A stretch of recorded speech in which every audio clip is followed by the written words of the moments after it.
వైకాపా పాలనలో కార్మిక చట్టాలను తుంగలో తొక్కారని, బాల కార్మిక వ్యవస్థ నిర్మూలనలో పూర్తిగా విఫలమైందని కార్మిక శాఖ మంత్రి వాసంశెట్టి సుభాష్ అన్నారు. సచివాలయంలోని తన ఛాంబర్లో మంత్రిగా ఆయన బాధ్యతలు చేపట్టారు. కార్మికుల అభ్యున్నతి కోసం కార్మికుడిలో కార్మికుడిగా పనిచేస్తానని సుభాష్ అన్నారు.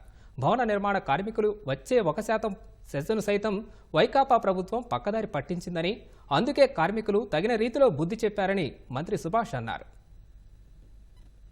కార్మికుల కష్టాలని గుర్తించి వాళ్ళ హక్కులను కాపాడటంలో అందులో భాగంగా ఈరోజు కార్మిక మంత్రిగా నన్ను నియమించిన నారా చంద్రబాబు నాయుడు గారికి, లోకేష్ గారికి నా హృదయపూర్వక ధన్యవాదాలు. పార్టీలోకి వచ్చిన కొద్ది కాలంలోనే మరి నాకు ఎమ్మెల్యే సీట్ ఇచ్చి మంత్రి పదవినిచ్చి నా మీద నమ్మకం ఉంచి మరి ఈ యొక్క శాఖను కేటాయించిన చంద్రబాబు నాయుడు గారికి, లోకేష్ గారికి, అలాగే పవన్ కళ్యాణ్ గారికి నా హృదయపూర్వక ధన్యవాదాలు. నాపై వచ్చిన నమ్మకాన్ని నేను